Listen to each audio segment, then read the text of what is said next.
A-gap blitz. Mullins lost his footing for a moment, but still is able to get it to George Kittle. And you got the mojo. You got the mojo. He also has Brett Favre in his corner as well. As look at this, keeping his balance. But Favre reached out to him last week and he said, "Listen, man, just first turnover in his NFL career." 2nd and 8, wide open is Kittle. And this is what we've seen time and time again with George Kittle, 18 yards there. Yeah, it's just a quick post. That's a matchup. Landon Collins on Kittle. He's just going to go up and run the quick slant in this situation, knowing that I can beat him in man coverage. Getting outside his body, coming back inside.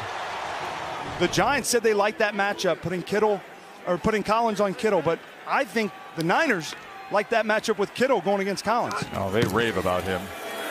Play action now on 1st down.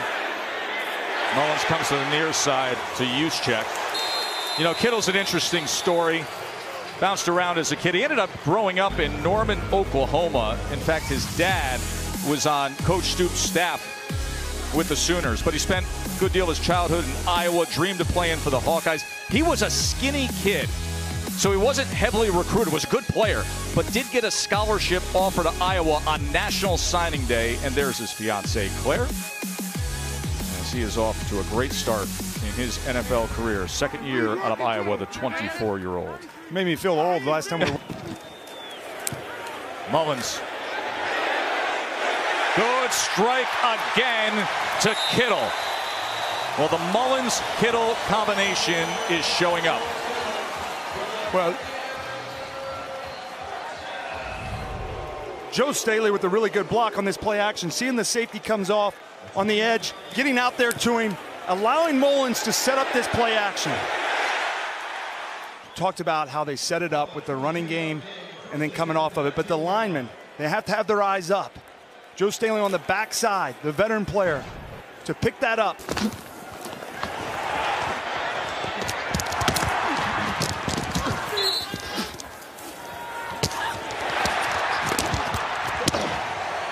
Hey, Nick, way to get the ball out, man.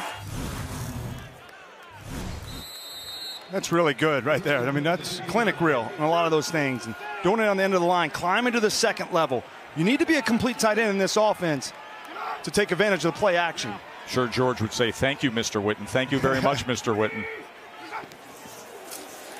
Here's the short pitch to Breida. Look at the lane that Breida's able to find as he's finally brought down by Michael Thomas.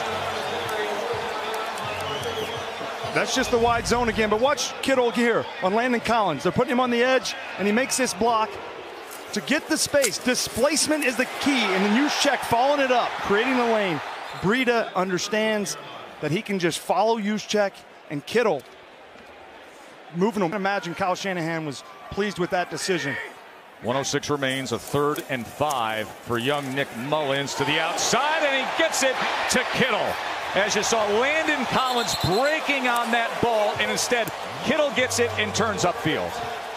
You know, James Betcher talked about the matchup with Landon Collins against Kittle, and I got to tell you guys, Kittle has been killing him all night long, whether zone or man-to-man.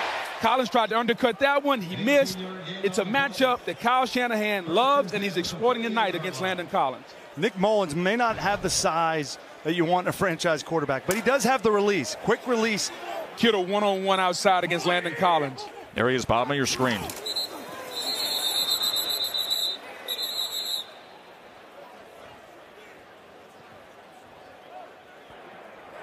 Before the snap, false start. Offense, number 85. 5-yard penalty, still 1st down. Kittle is wearing that Monday Night Mike tonight. Oh, hey, guys, how we doing, eh? Oh, almost got you.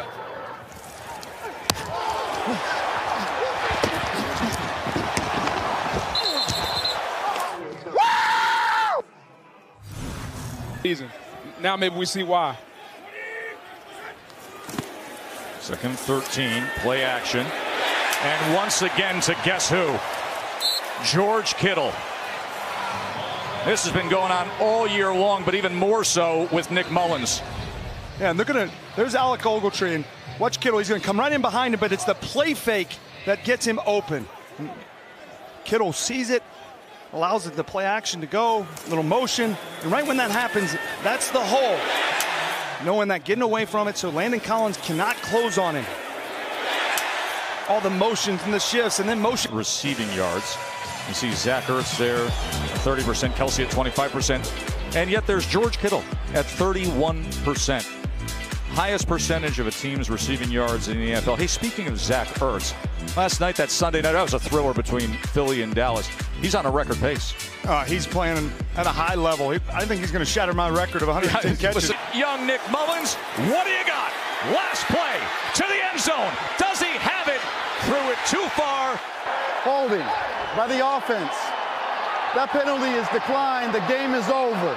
Mullins was hoping for one more chance, but